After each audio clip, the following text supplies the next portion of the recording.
Seguidamente hará uso de la palabra el comandante Ernesto Guevara.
Compañeros todos, cuando recibíamos las atenciones del gobierno uruguayo en las playas de Punta del Este, agradecíamos todas esas manifestaciones, todos los cuidados y todas las deferencias que para con nosotros se ha tenido durante estos días. Pero sentíamos que nos faltaba algo, y ese algo era precisamente el contacto con el pueblo.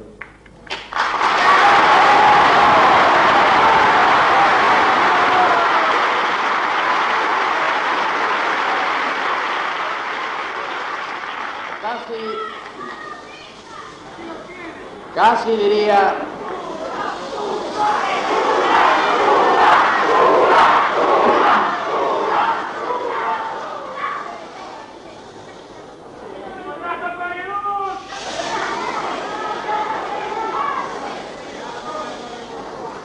pensando en alta voz, compañeros, diría que nosotros estamos malcriados por el contacto con el pueblo y que no podemos dejar de tenerlo. Nos sentimos mal cuando estamos en lugares donde no podemos dialogar con él y recibir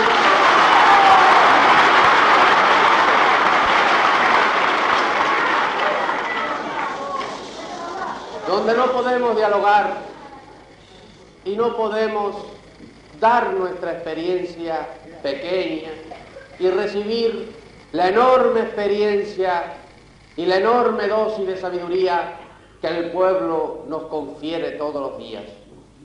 Y algo quizá más importante, cada vez que un gobernante revolucionario se reúne con el pueblo, se anudan más hondo, más profundamente los lazos que los ligan a ese pueblo y a un compromiso tácito que se ha adquirido, que no está escrito en ningún libro, que no está firmado por ninguna delegación, pero que sin embargo todas las conciencias lo conocen y en todo el pueblo está claro y está firme.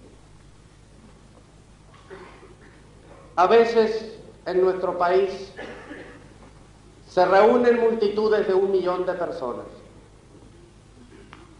Hay momentos en que, como en este recinto, no se oye apenas un ruido y todos están pendientes de las palabras de Fidel, por ejemplo.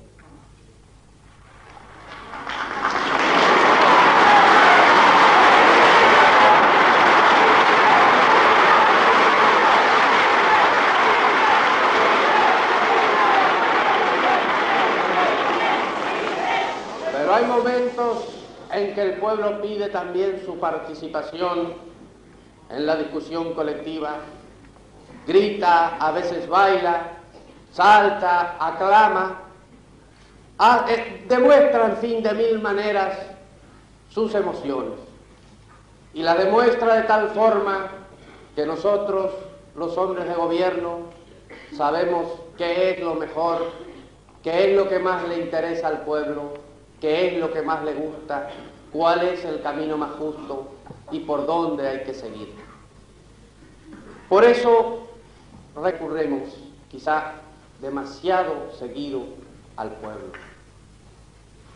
A veces en asambleas, a veces en diálogos directos en las fábricas con los obreros, con estudiantes como ustedes, pero siempre tratando de que nuestra voz y la voz de las gentes puedan intercambiarse y que las ideas se intercambien así. Que no haya limitación de categorías, limitación de estrados, ni ningún tipo de limitación para que las ideas vayan y vengan entre todo el pueblo y nosotros. Creo que por eso hemos podido hacer algunas cosas en nuestro país.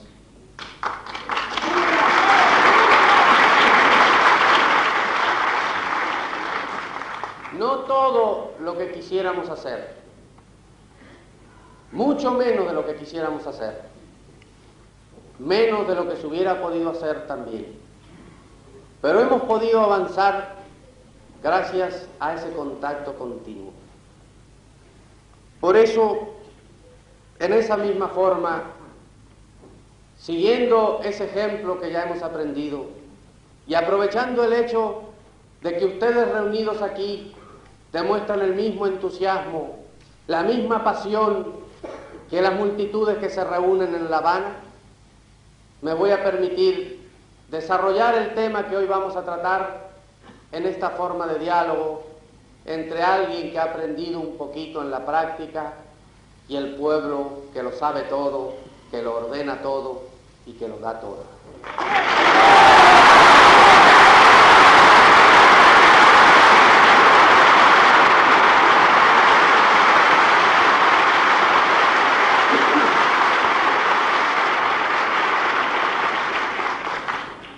Los técnicos dirán que esto era una conferencia sobre desarrollo económico y encontrarán que no hay mucha similitud en lo que hemos dicho hasta ahora y el tema del desarrollo económico.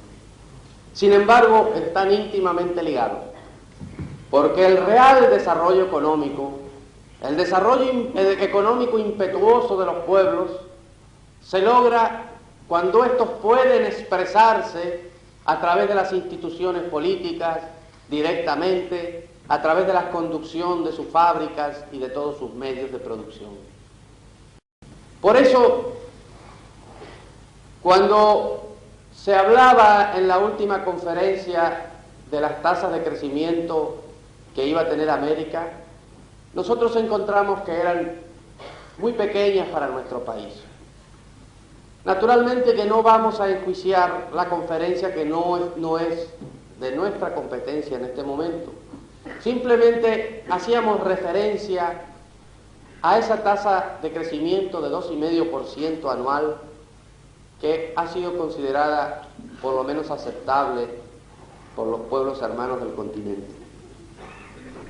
Nosotros presentamos una tasa de crecimiento anual del 10% como aspiración, es decir, 4 veces más.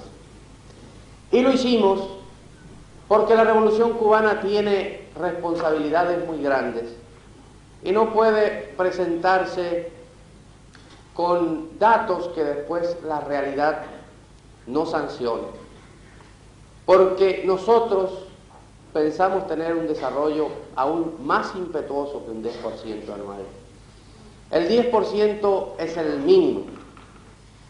Es simplemente la seguridad que tomamos para hacer una afirmación categórica en una conferencia internacional. ¿Y cómo se logra ese desarrollo? Bien, hay 3 grandes líneas a través de las cuales se logra el desarrollo económico acelerado. En Cuba, y me atrevo a afirmar que en la mayoría de los países de América que son fundamentalmente agrícolas o agrícola-ganaderos, se inicia el desarrollo económico con la reforma agraria, la adecuada distribución de las tierras,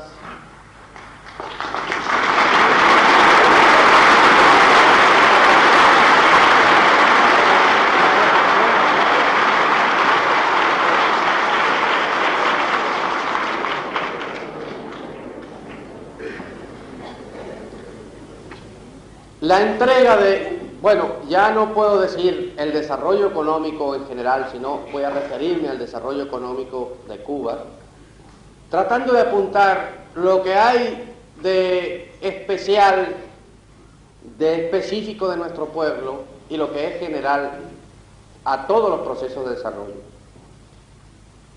Nosotros hicimos la reforma agraria, entregamos la tierra en pequeñas parcelas a aquellos arrendatarios que durante muchos años habían trabajado en ella y en realidad la habían pagado varias veces con su trabajo. Pero los grandes latifundios de nuestra tierra no fueron fraccionados. Fueron entregados en cooperativas o granjas estatales para que los obreros agrícolas trabajaran sobre ellos y pudieran crear riquezas en una forma más ordenada. Con la reforma agraria se abrió el capítulo de la diversificación de nuestra agricultura, que era una agricultura de monocultivo y daba por resultado un país de monoproducto. Nuestro país tenía la caña de azúcar como única fuente de divisas y como el 25% de todo su ingreso nacional.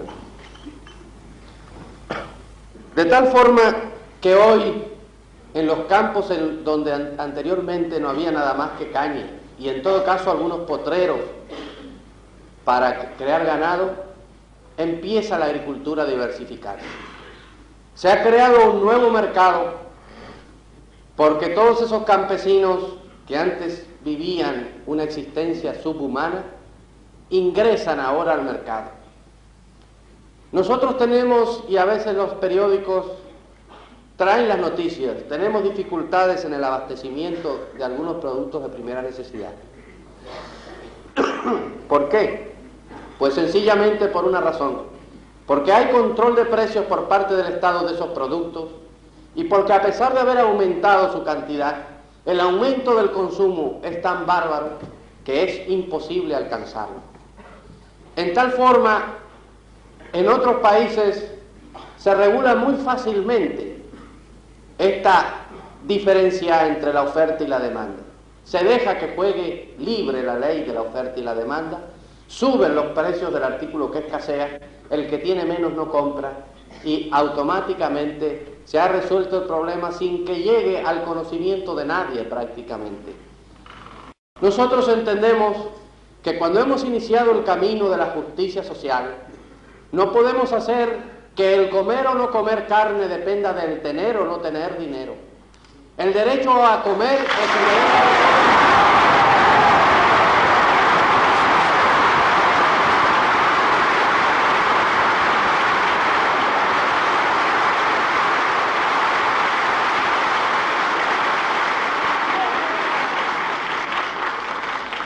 Por eso, simplemente se racionan algunos alimentos como los aceites, las grasas de todo tipo, que actualmente faltan por el bloqueo norteamericano, la carne.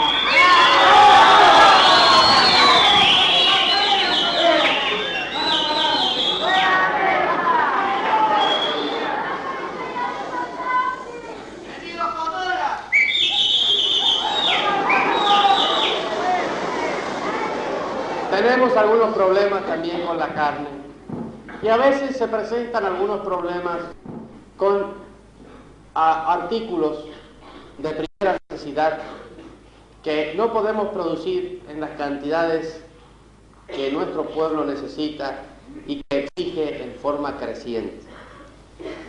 Por ejemplo, a veces tenemos dificultades en los zapatos, debemos reducir algunos compromisos de exportación para poder mantener la cantidad de zapatos necesarias para nuestra población.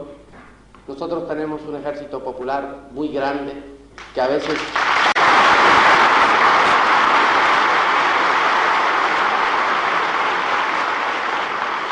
el ejército tiene que ponerse en pie de guerra, como ha sucedido en el mes de abril, total, y prácticamente cada hombre capaz de empuñar un arma hay que dársela, y naturalmente hay que darle los zapatos, botas especiales, hay que darle una serie de atenciones.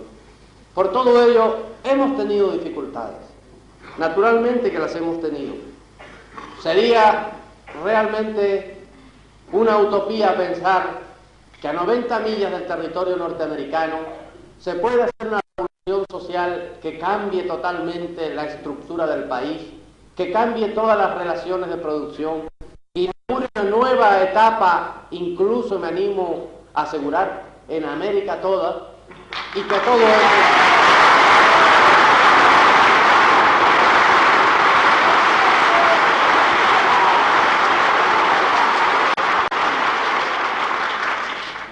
todo esto se haga sin sacrificio.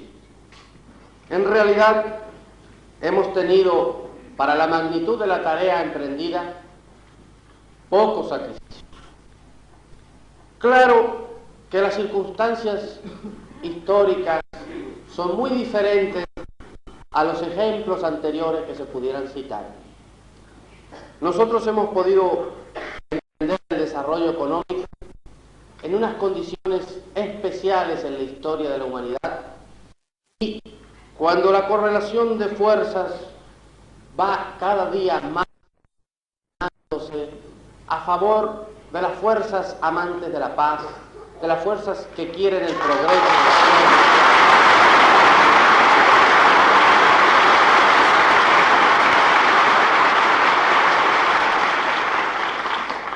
Por eso no debimos nosotros pagar el mismo precio tan exagerado que han pagado otros pueblos del mundo, tan alto, porque nunca es exagerado el precio de la libertad, pero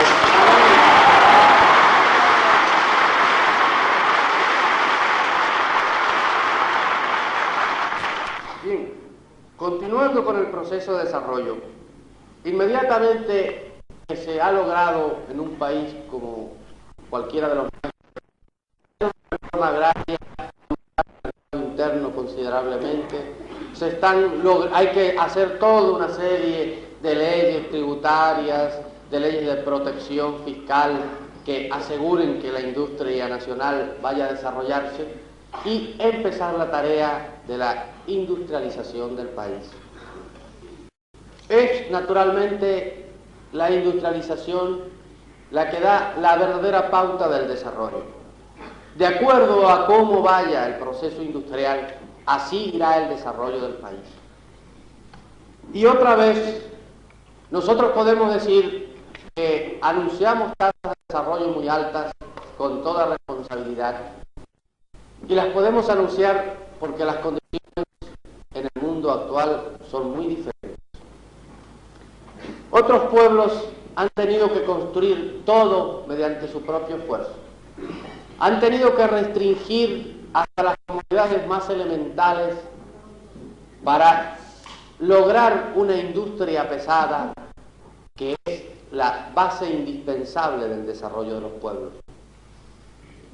Nosotros iniciamos el camino de nuestra industrialización pesada con créditos exteriores a largo plazo. Estos créditos son dados de tal forma que no comprometen la dignidad nacional ni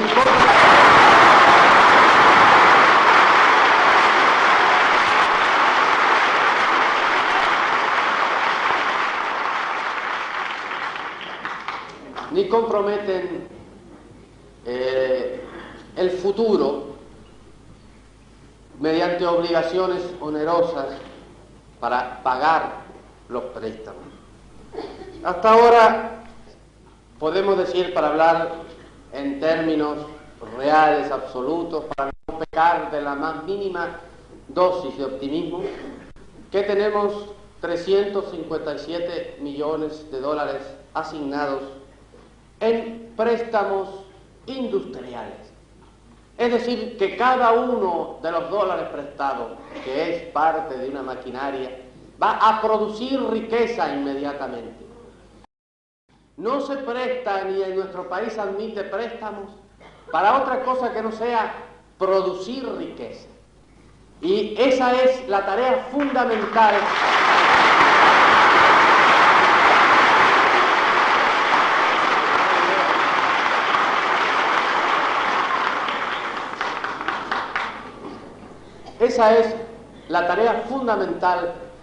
que hay que proponerse en los programas de desarrollo.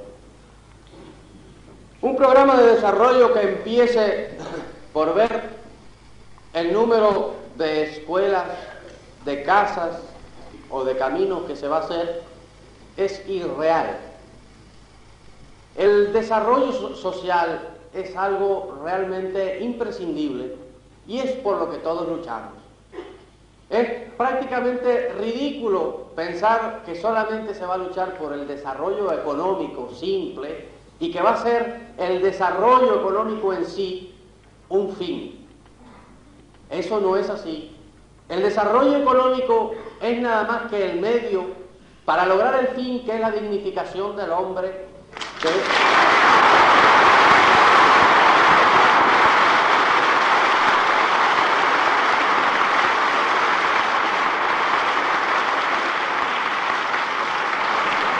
para lograr ese fin hay que producir.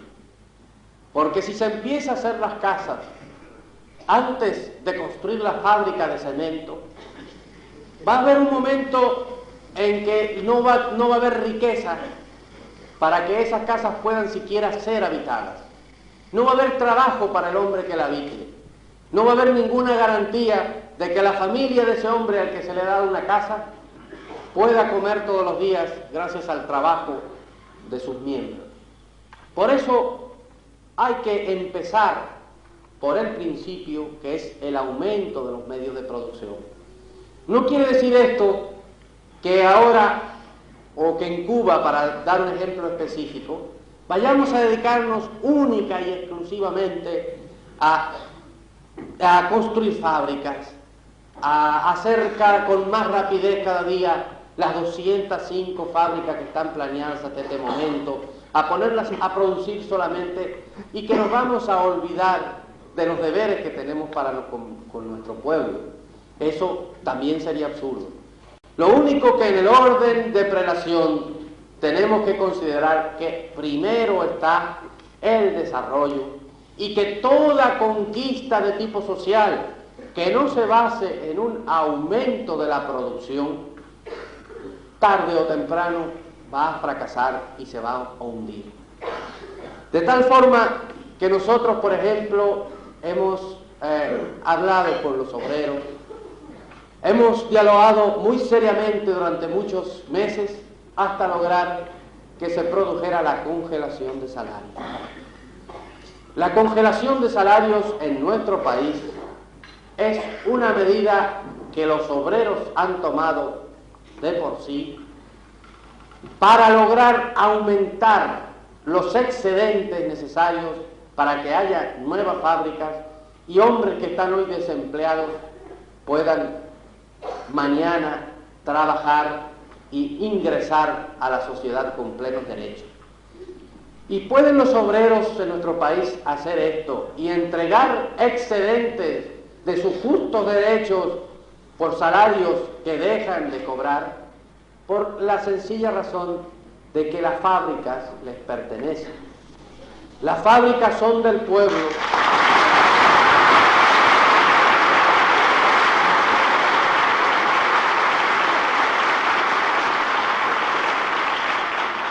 De tal forma que cuando se hace este sacrificio, que es realmente un sacrificio, se lo hace pensando en el futuro y además pensando que no va a haber ninguna persona individual que vaya a beneficiarse con los frutos del sacrificio colectivo de nuestros obreros. Es un sacrificio de todos.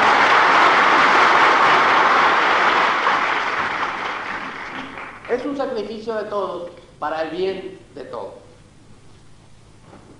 Bien, otra condición indispensable para el desarrollo es el lograr mercados estables y cada vez mayores. Y además diversificar el comercio exterior. Es una tarea a la cual nosotros nos dimos desde los primeros momentos del gobierno revolucionario, tratando de hacer contacto con todos los países del mundo que pudieran comprar nuestro producto único prácticamente, como es el azúcar. Así Cuba ha desarrollado relaciones muy amplias con todos los países socialistas.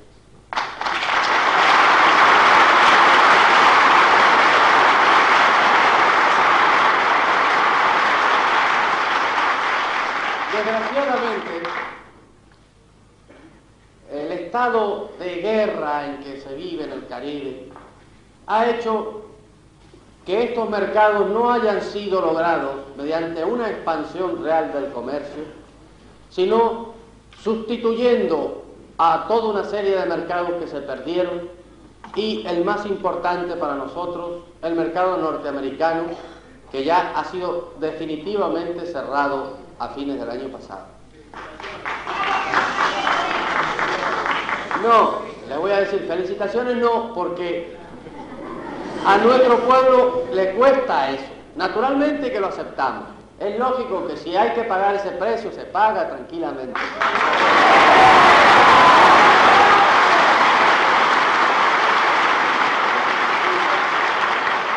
Pero no le hace bien a nuestro pueblo, ni le hace bien tampoco, aunque parezca mentira, dada el tamaño de nuestro mercado, no le hace bien a los Estados Unidos. Hay, por ejemplo, en los mataderos de Chicago, que son enormes, la manteca de cerdo es un subproducto. En Cuba se consume prácticamente manteca de cerdo solamente como aceite, como grasas. Y todo eso venía directo de Chicago en vagones tanques. Al embargar Estados Unidos esas ventas, nos produce a nosotros un daño, pero también, naturalmente ustedes no tienen por qué tener esa curiosidad, pero si ven los precios de la manteca en el mercado de Chicago, van a ver cómo se han ido abajo, porque ahora ellos que siguen la ley de la oferta y la demanda tienen mucha más oferta y no tienen dónde colocar su manteca. De tal forma...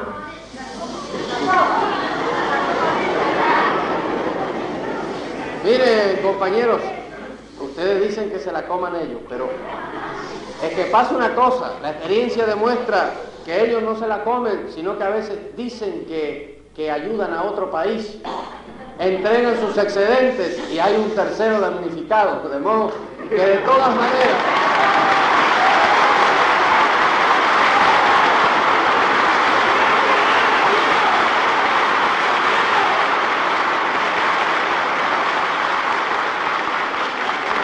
De todas maneras, no es bueno el estado de guerra.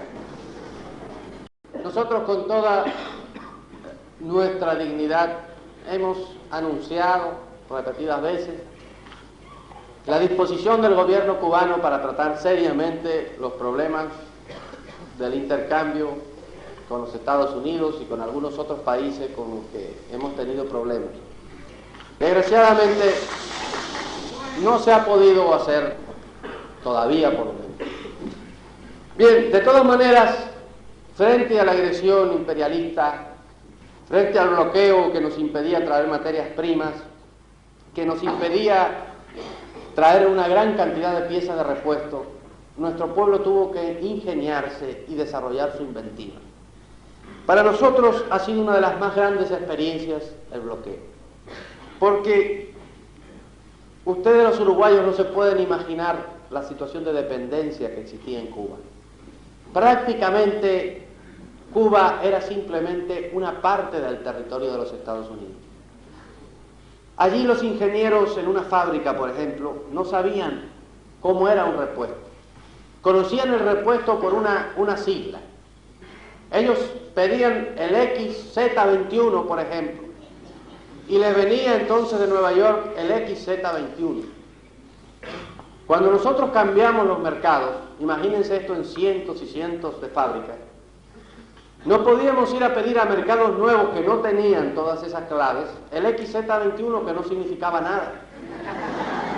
Había que examinar la pieza, dibujarla, hacerla a veces, crearla en la forma en que mejor pudiéramos, sustituirla por otro sistema en otras veces, y en algunos otros casos se podía hacer compatible con algunos de los productos de nuestros nuevos mercados. Esto nos costó que las fábricas se paralizaran, muchas anduvieran a un ritmo menor, a veces la materia prima específica para cada fábrica no existía, había que detenerla o caminar a un ritmo menor. Este año ha sido un proceso de aprendizaje continuo, donde hemos tenido que desarrollar las inventivas populares al máximo para lograr que no se pararan nuestros centros de trabajo. Y también, como estábamos en una situación de guerra y como la paralización de cada centro de trabajo era el producto de esa guerra, nosotros subsidiábamos en cada caso a todos los obreros que se vieran obligados a cesar en su trabajo mientras duraran las causas. Afortunadamente, en el momento actual, solamente tenemos en reparación 3 fábricas que están paradas. Todas las demás fábricas de Cuba están caminando y podemos decir con orgullo que, a pesar de las dificultades, este año la producción global de nuestra industria aumentó un 10% sobre la del año pasado, comparando 6 meses de producción. Es poco, debiéramos haber aumentado al lo menos el 20%, pero las circunstancias, las presiones exteriores, la falta en muchas ocasiones de técnicos suficientes hizo que no pudiéramos alcanzar nuestras metas reales, las que nos habíamos fijado, que eran un poco más del 20% de aumento global. Bien, hemos dicho 3 cualidades esenciales: la de los mercados, los nuevos mercados, la de la industrialización y la del desarrollo agrícola, empezando por una reforma agraria. No debe olvidarse nunca que hay que cuidar mucho un factor para que el desarrollo pueda hacerse ordenado y pueda realmente rendir los frutos que de él se esperan, y es la estabilidad de los precios. Si los precios empiezan a correr una carrera con el aumento de los salarios, con el aumento de la producción en general, ocurre que el desarrollo poco a poco se va deteniendo.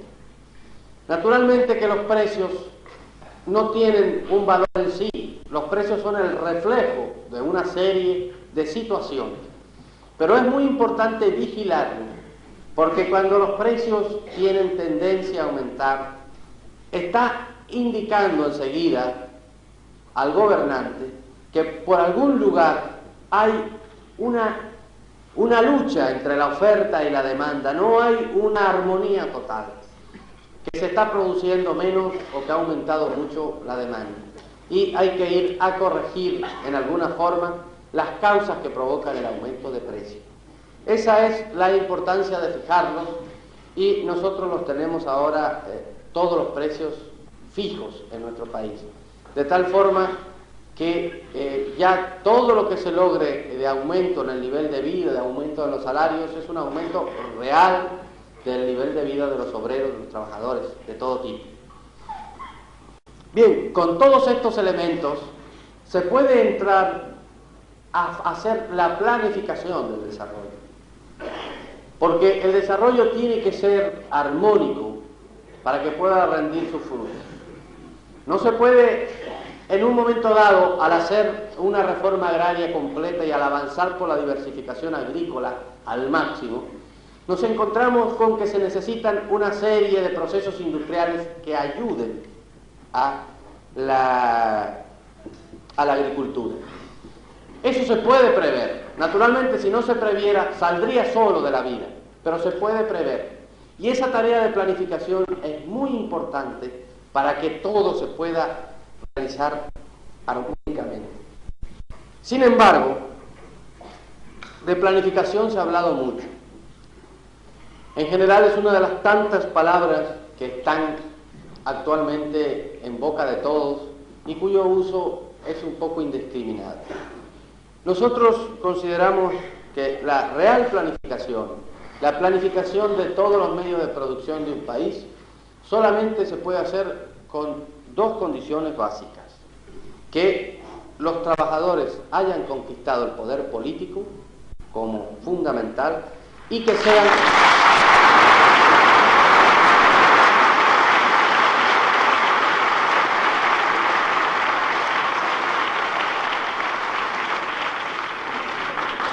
y la otra es que sean los dueños de los medios de producción.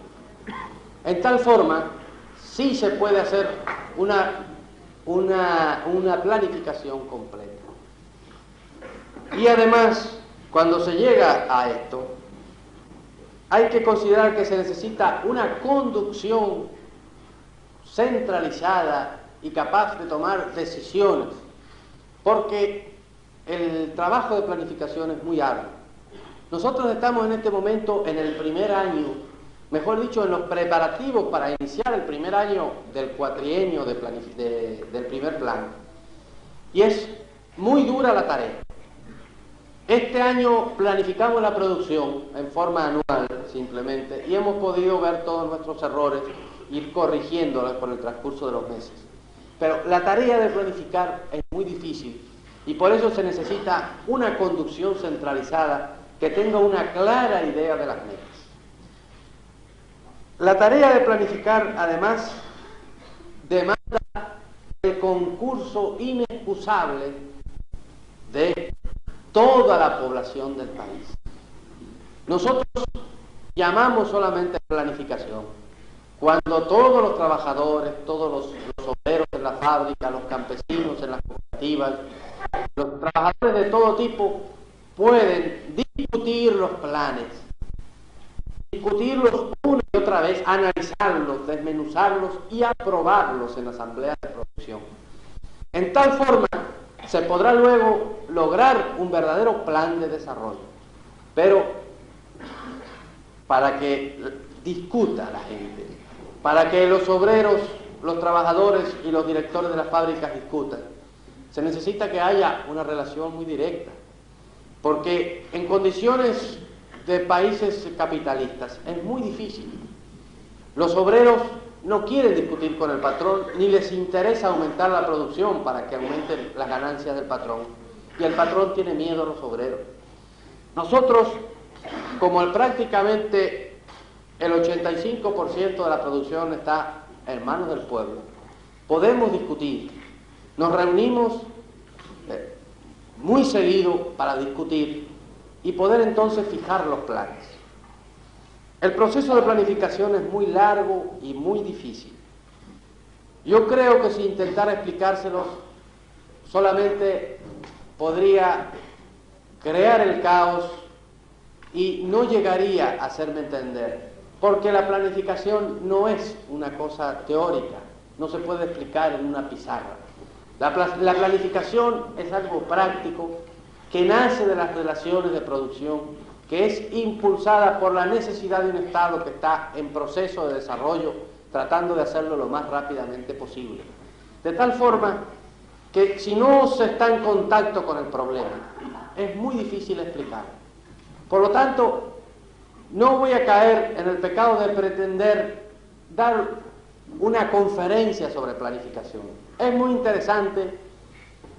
Algún día ustedes o algunos de ustedes, los estudiantes de ciencias económicas, tendrán que verlo en la práctica, en su trabajo. Sin embargo, no se puede teorizar sobre ello.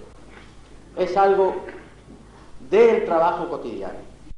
Lo que sí puedo darles una idea es de lo que se está haciendo en Cuba en materia de industria sobre todo. Nosotros tuvimos un enfoque que más o menos se puede expresar así. La base del desarrollo de la industria pesada, pero la industria pesada no se puede lograr por el desarrollo interno del país si no es un país muy grande y si no es con grandes sacrificios. Tenemos que recurrir entonces a los grandes países industrializados para que nos den la asistencia técnica y de equipos necesarios. De tal forma que hicimos contacto con todos los países del mundo. Por ejemplo, los norteamericanos solamente vendían fábricas a condición de que fuera a empresas privadas, si no, no lo hacían.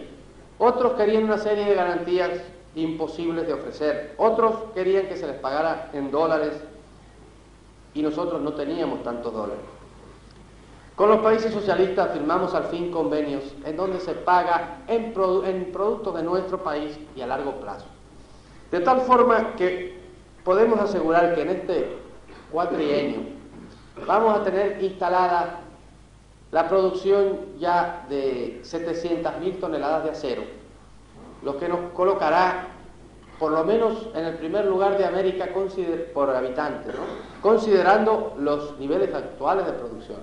Si de aquí al 65 hay otros países que producen mucho más acero, puede ser que no quedemos en primer lugar. Pero desde una cifra insignificante que teníamos el año pasado, hasta las 700.000 toneladas hay una gran diferencia que será cubierta con créditos de la Unión Soviética.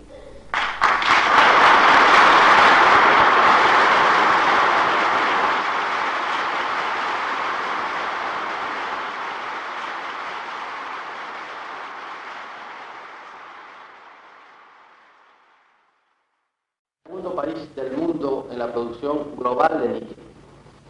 Produciremos además de cemento en cantidades de 2,5 millones de toneladas anuales. También seremos el primer país de América, holgadamente después de este cuatrienio. Produciremos también más electricidad por habitante que ningún país de América al final del cuatrienio. Desarrollaremos 205 fábricas, la mayoría de ellas para suplir el consumo interno y algunas pocas para ir preparándonos a nuestra tarea de ser países exportadores de productos terminados. Es decir, que nuestra tarea en este plan cuatrienal es simplemente convertirnos en un país agrícola con una cierta base industrial y pasar al quinquenio siguiente ya ser un país agrícola e industrial y después, si el trabajo de nuestro pueblo lo permite, si las condiciones se dan, nos convertiremos en un país industrial. Pero ya en el año 65, Cuba estará fabricando sus propios barcos de por lo menos 6.000 toneladas y quizás de 10.000 toneladas. Es decir, que barcos de gran tonelaje hechos en Cuba por obreros cubanos, ya con técnica cubana, empezarán a surcar todos los mares del mundo a los fines del primer plan cuatrienal de desarrollo.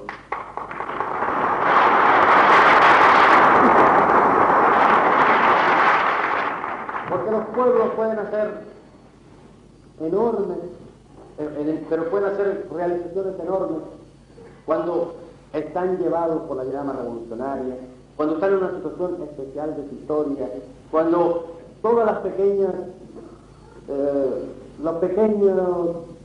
satisfacciones de la vida diaria se pierden, se transforman y se nota un cambio cualitativo en el pueblo que entra en revolución. Martí llamaba a eso entrar en revolución.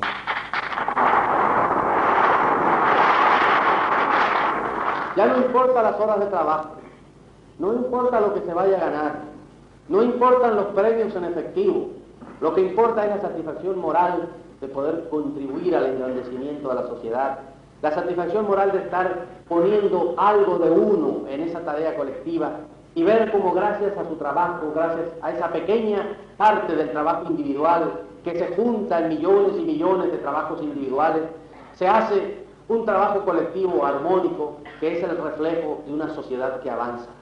Ese es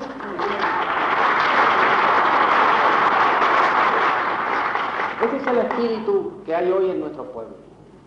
Es el espíritu de un pueblo que se ha descubierto a sí mismo, como todos los pueblos en revolución, que se ha dado cuenta de que no hay nada negado a nuestros pueblos, que no es cierto que haya pueblos técnicos y pueblos no técnicos, que haya pueblos industriosos y pueblos haraganes, que haya pueblos cultos y pueblos incultos. Hay nada más que situaciones que están regidas por condiciones económicas, pero que se pueden romper y que en este momento en el mundo avanzan muy rápidamente hacia la ruptura total de los viejos sistemas y hacia la comprensión de que el hombre es hermano del hombre en todo el mundo.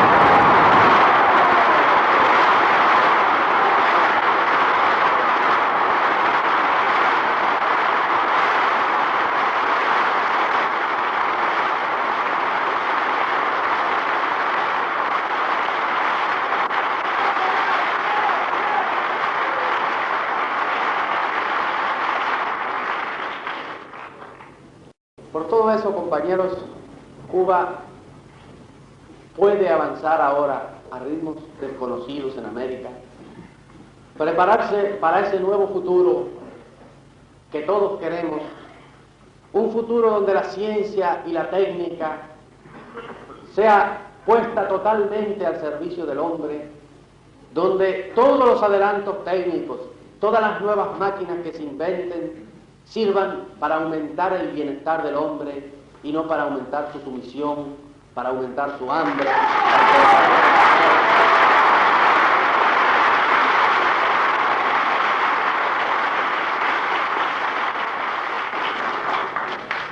Y en nuestro país, por imperio de ese nuevo clima que se vive, se ha aprendido incluso en el curso de nuestro desarrollo revolucionario el valor de la solidaridad. Nosotros éramos pueblos aislados. Cuando nos lamentábamos de los mercados que habíamos perdido, me olvidé de decir de los mercados que nunca tuvimos entre nosotros, como son los mercados de Latinoamérica para cada uno de nuestros países. ¿Por qué? Porque nos aislaban simplemente. Porque siempre se dedicaban a hacer que nos ignoráramos unos a los otros. Por eso Artigas era desconocido en Cuba y Martí era desconocido en Uruguay. Por eso los héroes continentales no alcanzaban esa magnitud real, esa magnitud de hombres de América que tienen y se circunscribían a determinados pueblos. Por eso todavía en América tratan de discutir si es más grande o menos grande y de a quién pertenece San Martín o Bolívar, sin contar con que San Martín y Bolívar son hombres de América. San Martín, que murió exactamente hace 111 años hoy, era un hombre de América. Como Bolívar, no podemos decir que perteneciera a un país, como Martín no nos pertenece. Son productos de nuestra civilización, de nuestro sustrato cultural, producto de todo lo que ha madurado durante años y años, de lo que se ha agregado al indígena primitivo, con el negro que se trajo, con el español que vino a colonizar, con las razas de otros lugares del mundo, con nuestras condiciones sociales específicas y que han creado este hombre americano que habla prácticamente el mismo lenguaje y que de todas maneras se entiende siempre en cualquier lugar donde se exprese. Nosotros hemos aprendido hoy ese valor. Ahora saben nuestros obreros lo que significa que un terremoto deje sin casa, sin trabajo, sin medio de ninguna clase a los obreros de Chile. Y nuestros obreros inmediatamente se movilizan, van ellos, no el gobierno, los obreros, nuestro pueblo, a buscar medios para auxiliar a sus hermanos. Porque ahora se aprende, como se aprende siempre en revolución, que no puede haber desunión que no podemos luchar contra los grandes enemigos separados uno de otro, que solamente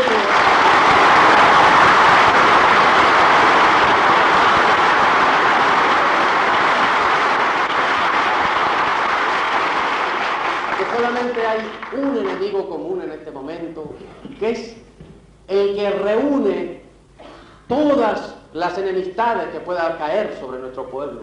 Es el que significa pereza, o el que significa opresión de cualquier tipo, el que significa asesinato, el que significa opresión política, el que significa opresión económica, el que significa distorsión de nuestros desarrollos, el que significa incultura. Todo eso lo significa el imperialismo. Entonces, no podemos nosotros luchar desunidos, no podemos uno por aquí y otro por allá. Eso lo aprendimos bien en Cuba. Aprendimos ya en el ejercicio de la revolución que cuando hay un hombre herido o vejado en Chile, en la Argentina, en cualquier lugar de América, se está afectando la dignidad nuestra, la dignidad de toda América.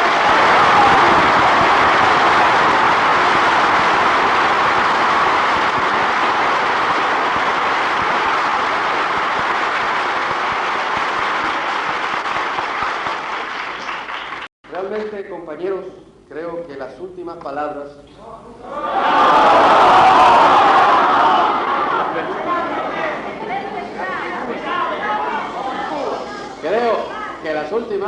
decía, se han separado del tema.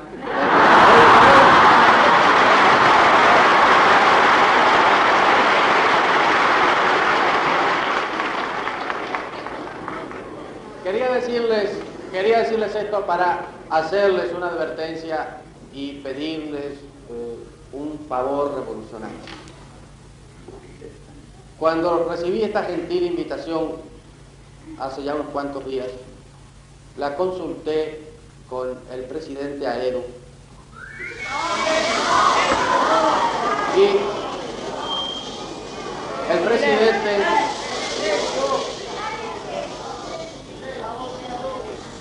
entendió que era correcto que estuviéramos aquí y nos pidió que hiciéramos todo lo posible porque no se produjeran ninguna clase de incidentes que pudieran manchar esta conferencia, este diálogo, esto que hemos tenido hoy ustedes y nosotros.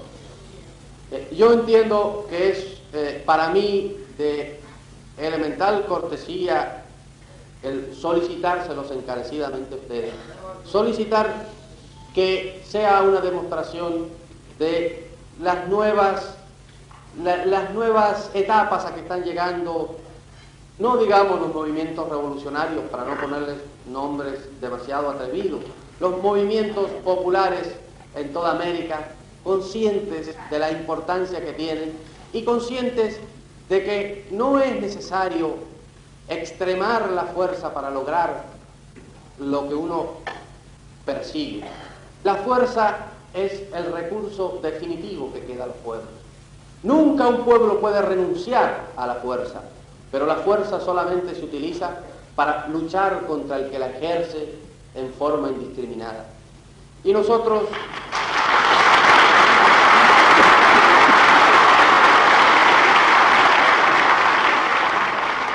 les podrá parecer extraño que hablemos así, pero es cierto, nosotros iniciamos el camino de la lucha armada, un camino muy triste, muy doloroso, que sembró de muertos todo el territorio nacional cuando no se pudo hacer otra cosa.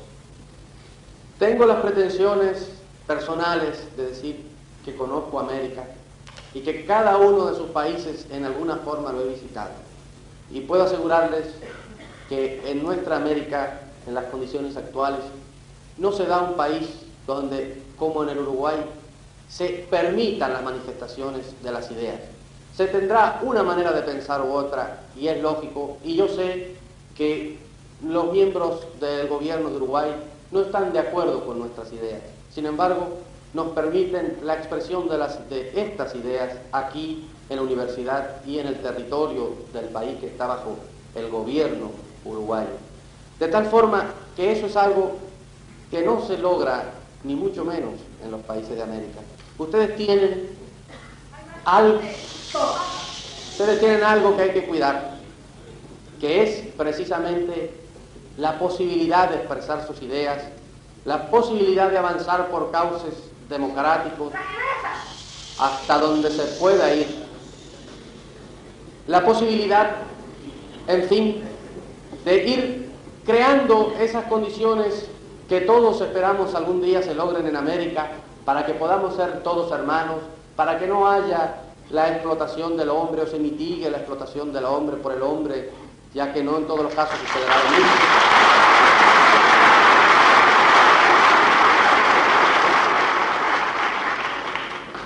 Sin derramar sangre, sin que se produzca nada de lo que se produjo en Cuba, que es cuando se empieza el primer disparo, nunca se sabe cuándo será el último, porque no hubo un último disparo el último día de la revolución, hubo que seguir disparando. Nos dispararon, tuvimos que ser duros, tuvimos que castigar con la muerte a mucha gente, nos volvieron a atacar, nos han vuelto a atacar una vez más y nos seguirán atacando. Y esa lucha en esa forma tan enardecida que a veces divide incluso hasta miembros de la familia, naturalmente que permite una construcción muy rápida del país, naturalmente que hace que nuestro país marche a un ritmo terriblemente acelerado, pero también deja una serie de secuelas que después cuesta curar. Y no es bueno, ni es bonito, porque hemos tenido que hacerlo y no nos arrepentimos naturalmente, y creemos que lo que hemos hecho, lo hemos hecho respondiendo a la justicia. Pero si se puede hacer,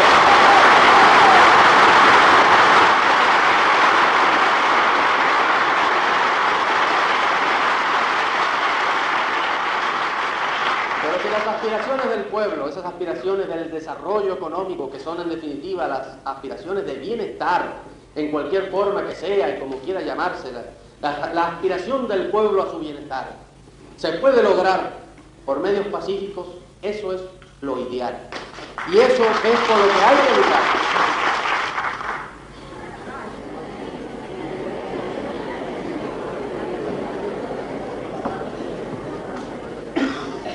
Bien, compañeros, hemos tenido un diálogo irregular, no muy académico, si ustedes no se ofenden, muy cubano en su forma de expresión, en su intercambio.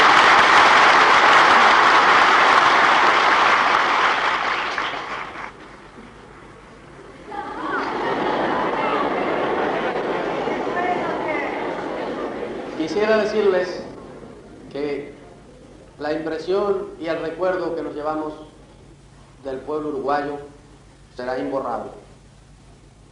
No son palabras, no valdría la pena decir palabras protocolares. Quizá es que no son nada más que pueblo y sobra lo de uruguayo, porque todos los pueblos del mundo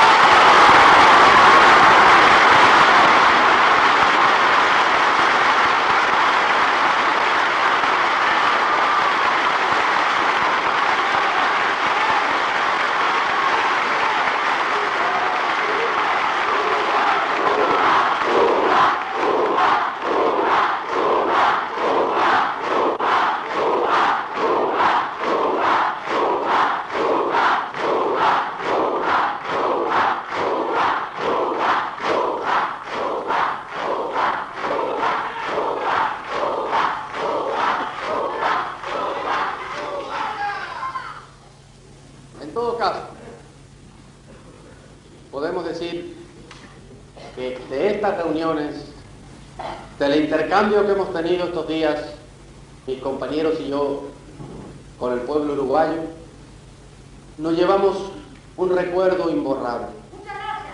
Y que ese recuerdo servirá como sirve siempre el recuerdo del pueblo y de los diálogos con el pueblo. Servirá para indicarnos todos los días que nuestro compromiso es todavía más grande que con el de 6,5 millones de cubanos, que nuestro compromiso ha trascendido las fronteras de nuestra isla, que se ha afincado en muchos lugares de América y que debemos todos los días trabajar y todos los días perfeccionarnos.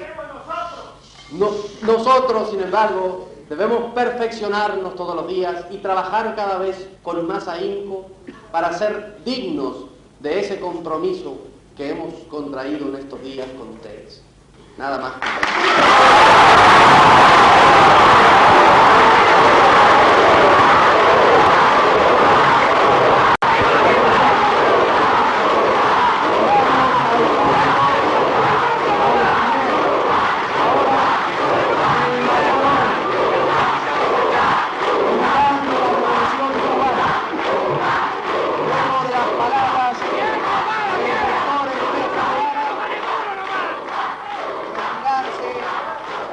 El paradigma de la universidad.